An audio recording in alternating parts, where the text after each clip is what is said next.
Hello and welcome back. My name is Ralph Clayton, and I'm your host. This is episode 5 in the Volumetric Time Model series.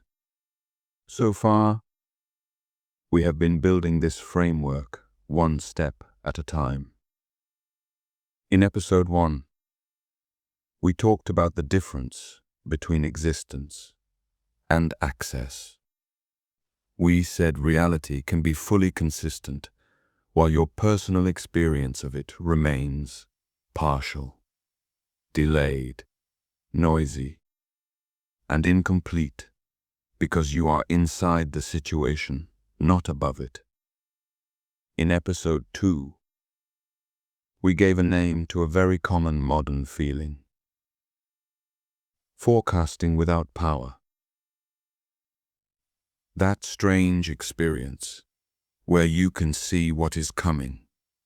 You can sense the direction of the wave. You can almost call the ending in advance, and yet you still cannot connect strongly enough to the situation to change where it is going. In episode 3, we introduced the agency horizon, the point where your actions stop meaningfully steering the outcome you care about. Then in episode 4, we asked the practical question: how do you push that horizon back? How do you widen agency in normal life?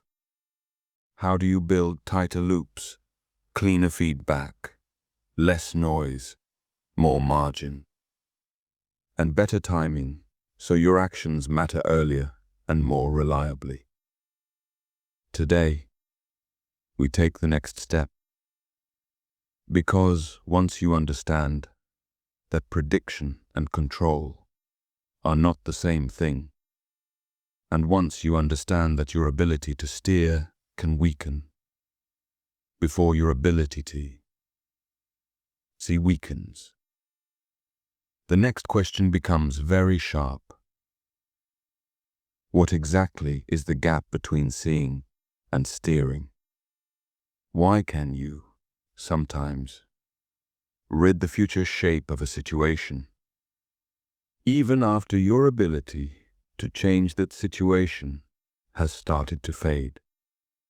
Why does the mind sometimes remain connected to the direction of events after the hands have lost their grip on the wheel? That is what this episode is about. And the name I use for that is the leverage gap. The leverage gap is the space between what you can still detect and what you can still change.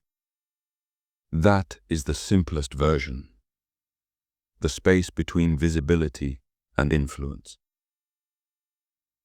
the space between reading the pattern and redirecting the pattern, the space between knowing where something is going and still having enough practical connection to make it go somewhere else.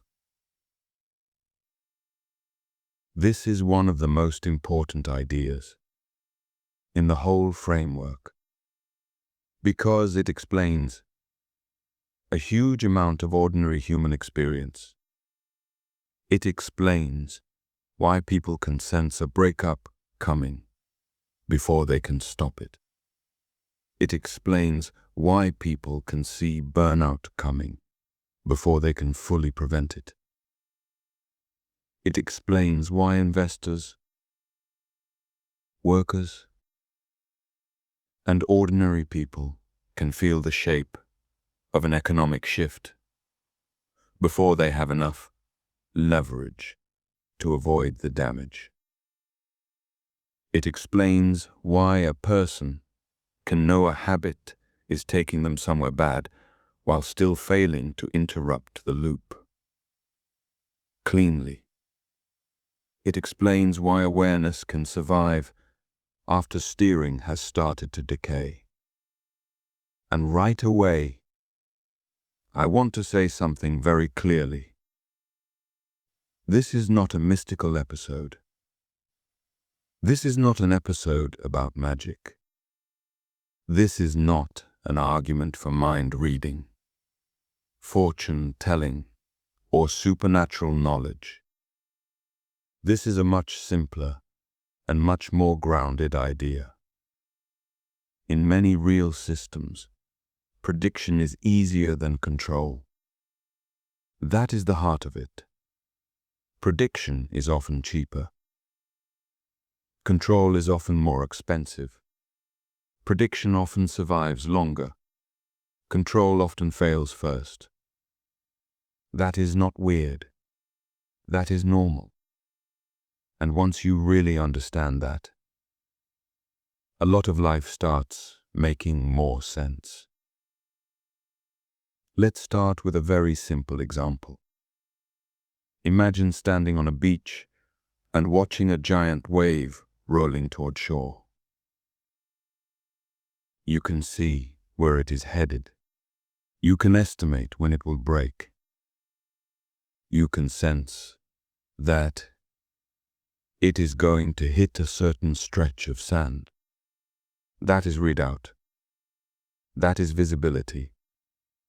Now ask a different question. Can you stop the wave? That is a control question. And the answer, obviously, is no. Seeing and steering are not the same thing.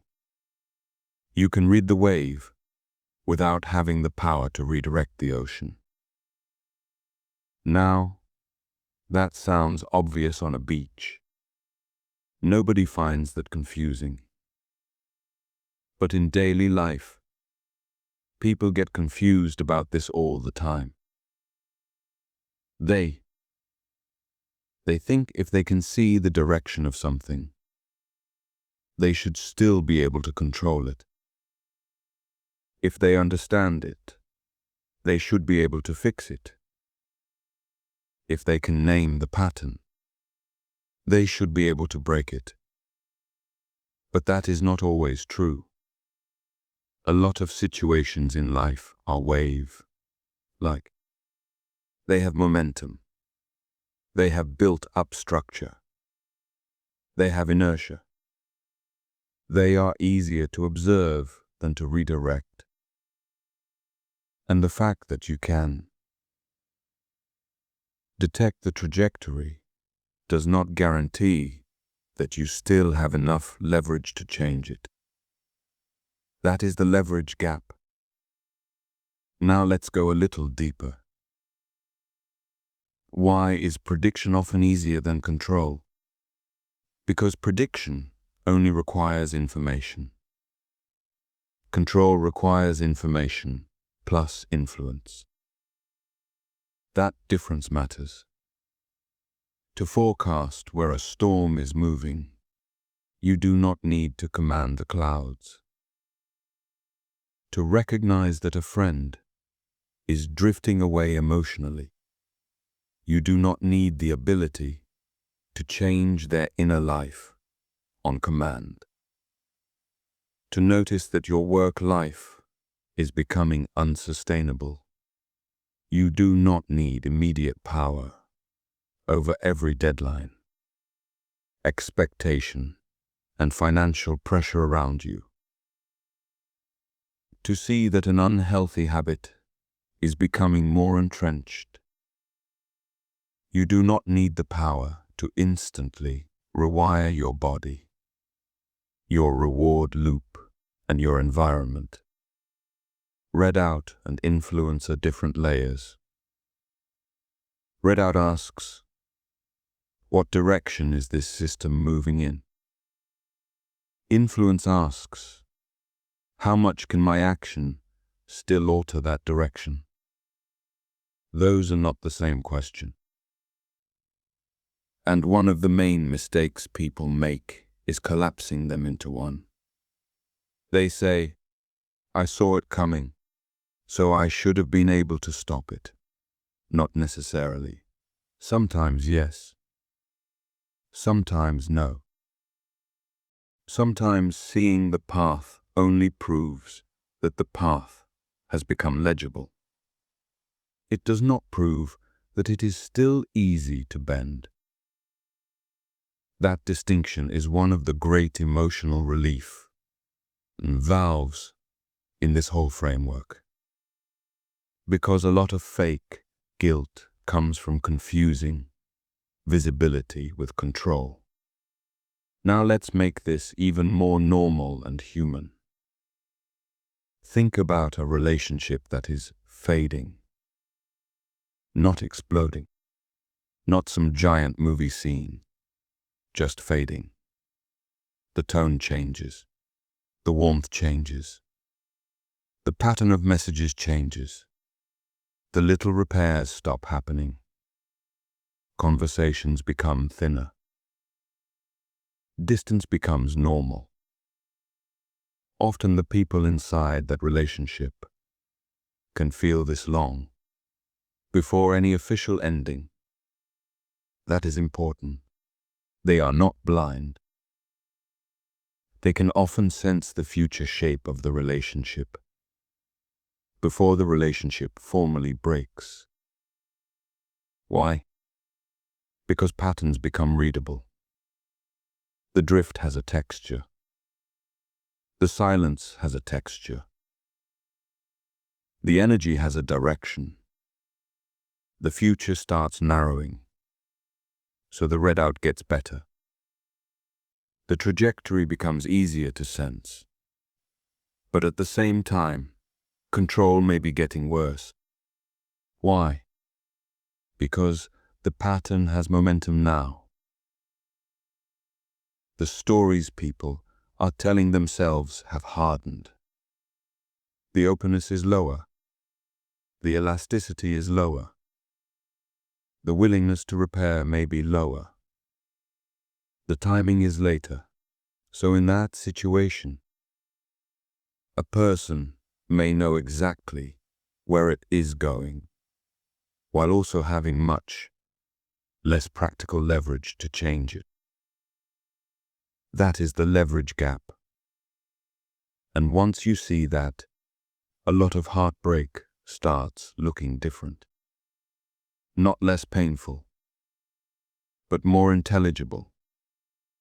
A person can sense the ending because the ending is becoming legible. But that does not mean the person still has the same power they would have had earlier. Late clarity is not the same thing as early leverage. That line matters. Late clarity is not the same thing as early leverage. Now let's move to health, because health gives us another very clear example. A lot of people know when their life is drifting in a bad direction. They know their sleep is bad. They know stress is building. They know their body feels wrong. They know the loop is unhealthy. They know they are using short-term relief to survive long-term strain. They know something is off. So why is it still hard to change?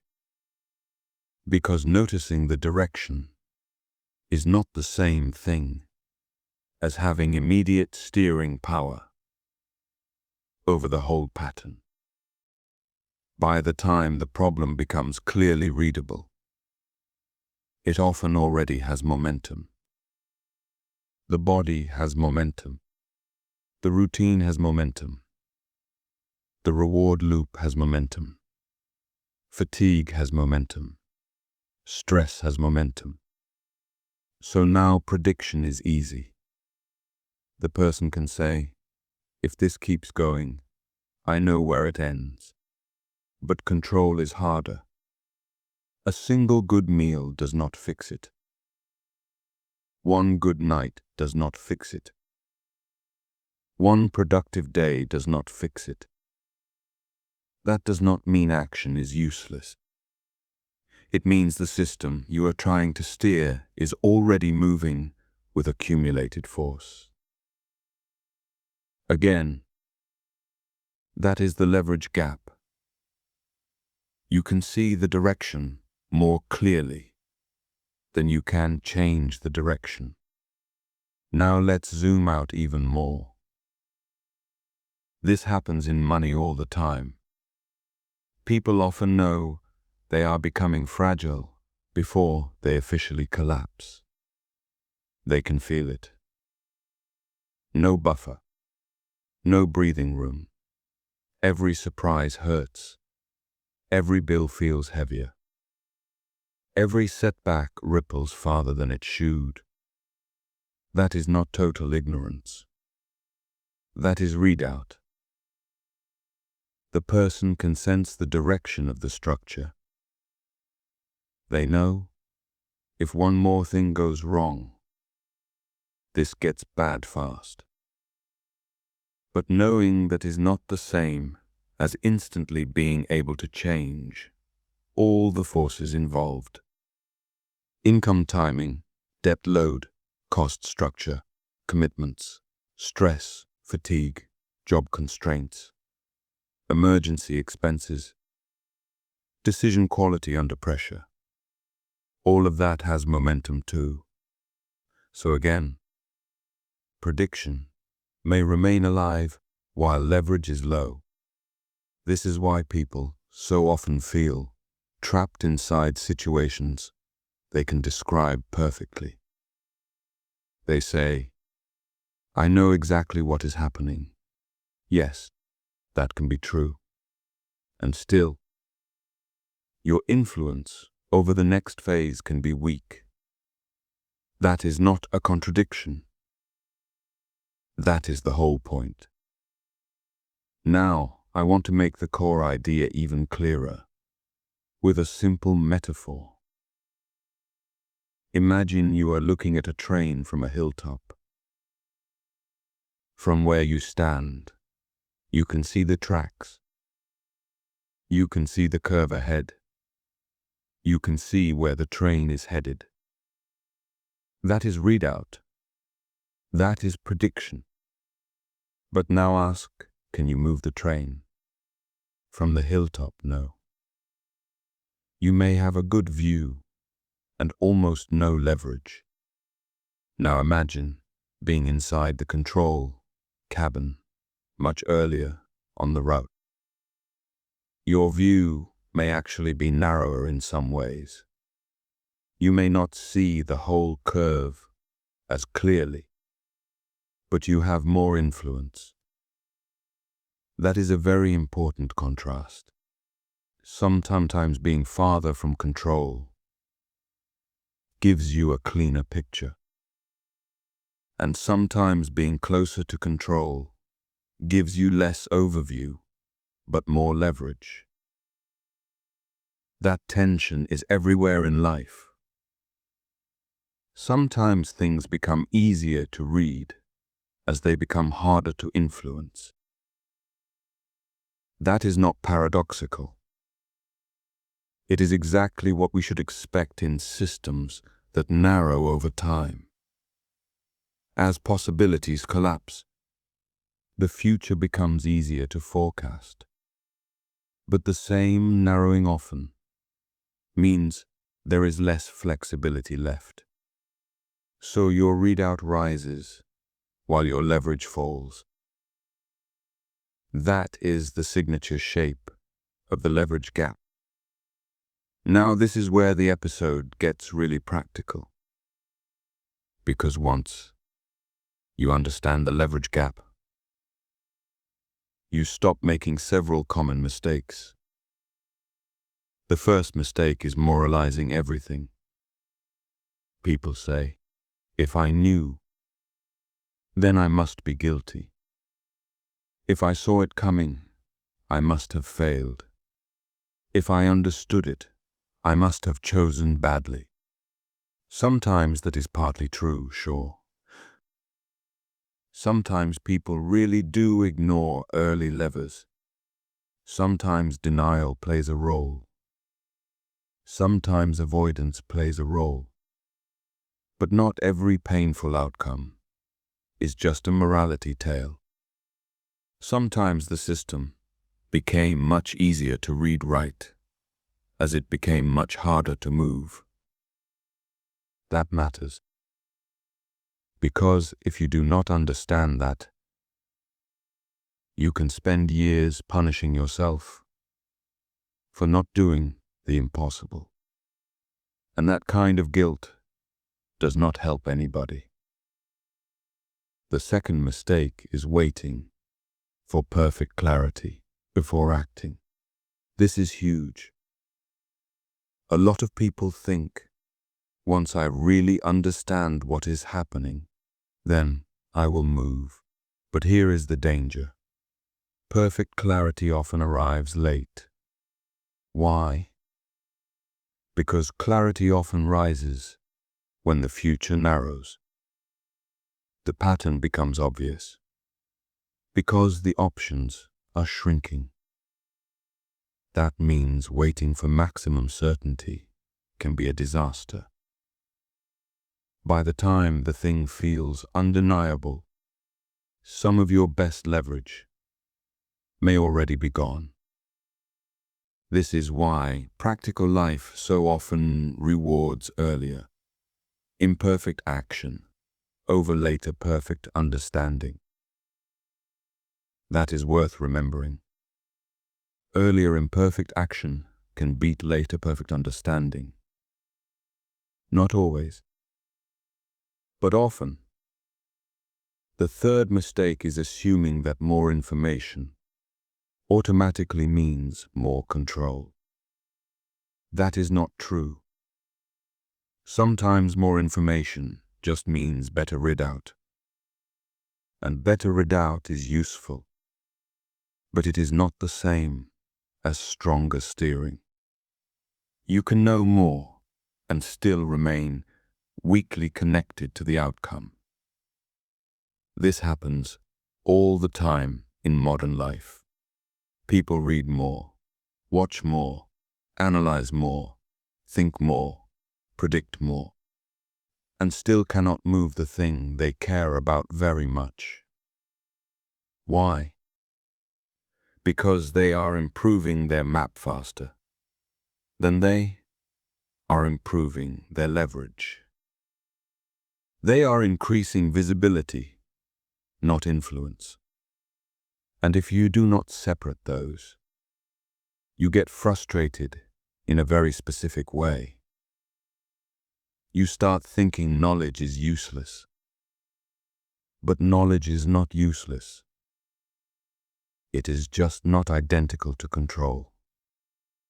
Now, let's take an example from sports, because it makes the idea very clear. Imagine sitting in the stands watching a game. Sometimes you can see a bad play developing before it happens. You can see a defender out of position. You can see a pass that is too obvious. You can feel momentum shifting. You can sense danger before the scoreboard changes. That is prediction. That is readout. But can you stop the play from the stands? No. You have visibility without leverage. Now compare that with a player on the field. The player has some leverage, but may not have the same wide view you have from above. Again, readout and influence do not line up perfectly. A broad view can exist without strong control. Strong local control can exist without a broad view. And life is often lived in that mismatch. Now bring that back to work, health, money, relationships, habits, stress. You can often see momentum from one position, while lacking the force or timing to change it from that same position. That is one reason people feel haunted by their own foresight. They say, "I knew this was going to happen." Yes, that can be true. And still, your leverage may have been poor. Now here is another important part of the story. The leverage gap is not fixed. It moves. Sometimes it is narrow. Sometimes it is wide. Sometimes prediction and control stay fairly close together. Sometimes they split dramatically apart. So what makes the gap wider? Usually a few things. Delay widens it. Noise widens it. Momentum widens it. Distance from the control point widens it. Weak feedback widens it. Lack of buffers widens it. Late timing widens it. Rigid structures widen it. Systems with heavy inertia widen it. That means you can often understand the leverage gap by asking very practical questions. How quickly does this system respond? How much force does it take to change direction? How much momentum has already built up? How noisy is the feedback? How early do you have to act for small changes to matter? Those questions matter because they tell you whether you are dealing with a system where readout and steering separate early or stay linked longer. Now let's talk about why this matters emotionally. A lot of pain comes from one sentence. I knew better. People say it after a breakup, after burnout, after financial trouble, after relapse, after all kinds of drift. I knew better. And hidden inside that sentence is usually another sentence. So I should have been able to stop it. But those are not identical. Knowing better and steering better are not always the same event. Sometimes they overlap, sometimes they do not. Sometimes you know better only because the system has become so legible that the ending is hard to miss. That is not the same thing as having abundant leverage. And when people fail to separate those, they turn foresight into self-torture. They use awareness as evidence against themselves. They say, "Look, I saw it coming, therefore I am guilty." But the smarter question is this: when I saw it clearly, how much leverage still remained? That is a much more honest question. That is a much more useful question. That question moves you from shame to diagnosis. And diagnosis is where real learning starts. Now, none of this means that people are helpless. That is not the lesson. The lesson is precision. The lesson is timing. The lesson is structure. The lesson is that you should not confuse a clear view with a strong grip. Those are different. And once you understand that difference, you start making much better decisions. For example, you stop waiting for the situation to become perfectly legible before acting. You start respecting partial signals earlier.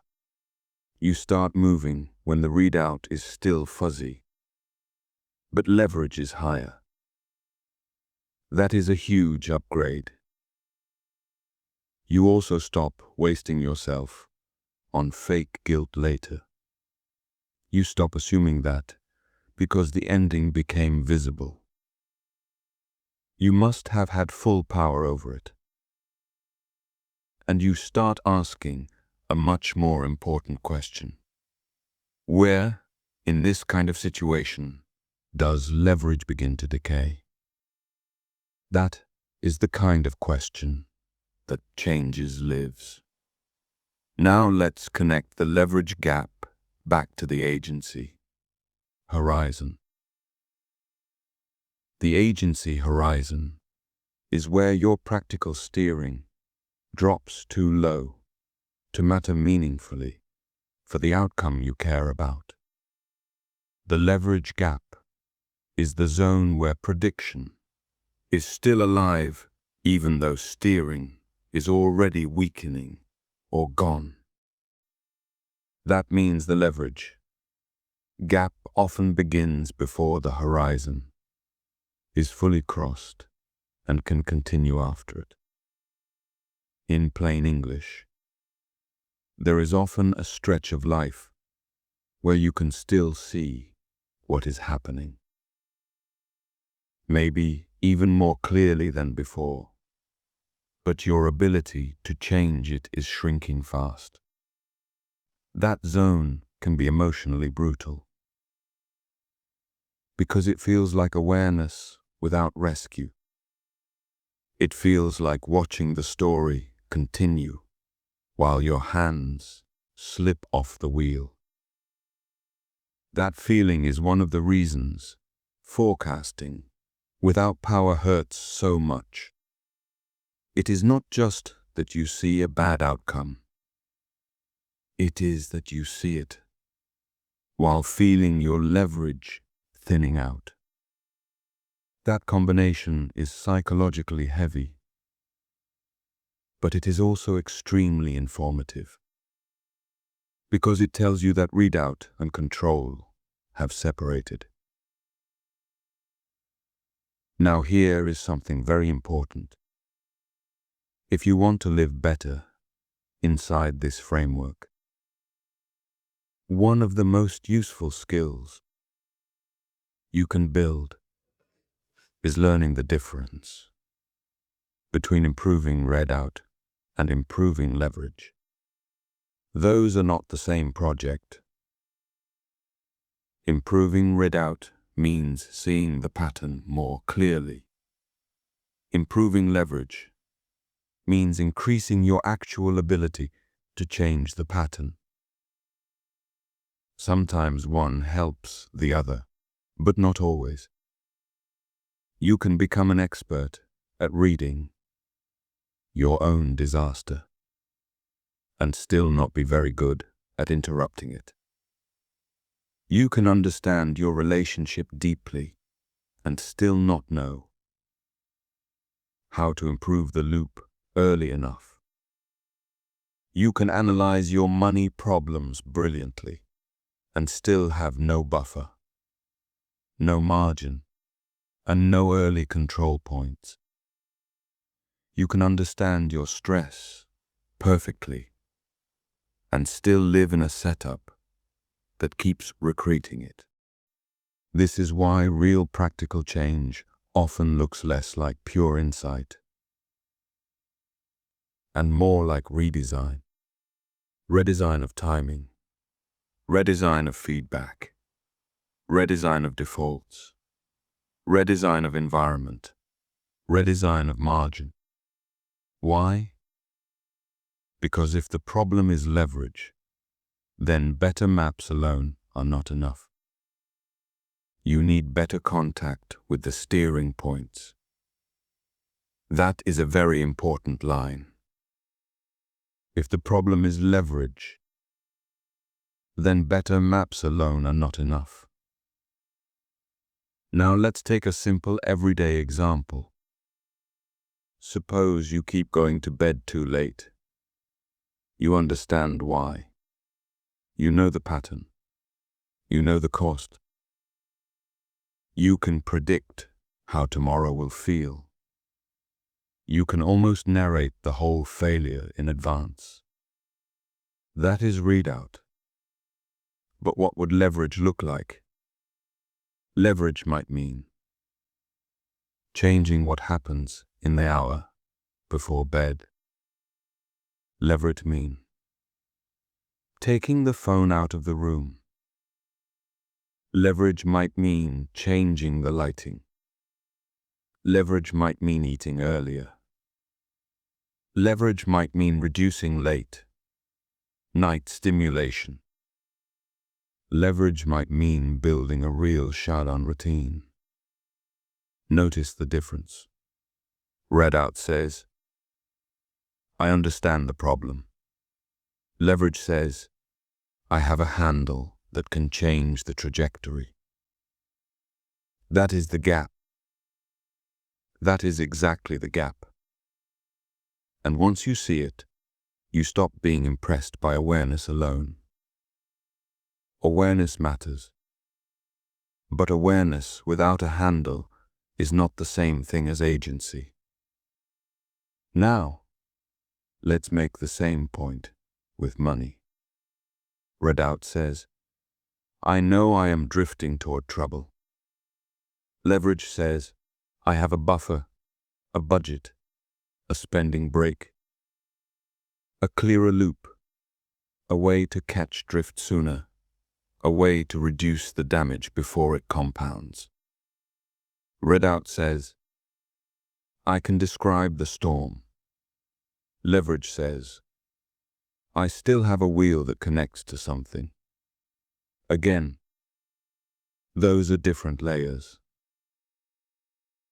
Now, this leads to one of the most practical questions in the whole framework. When you notice yourself forecasting something bad, ask this, am I improving readout right now? Or am I improving leverage? That question is incredibly powerful because a lot of people, under stress, keep trying to solve a leverage problem with more readout. They think one more insight will save them. One more realization. One more article. One more conversation. One more explanation. Sometimes that helps, but often, what they really need is not another description of the pattern.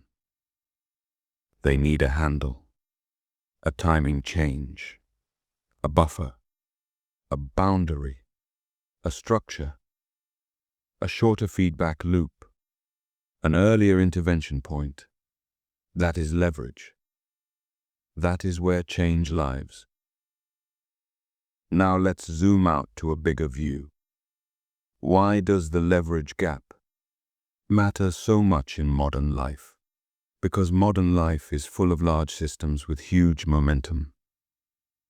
Markets, institutions, platforms, algorithms, bureaucracies, social trends, long habit loops, highly conditioned attention, complex environments.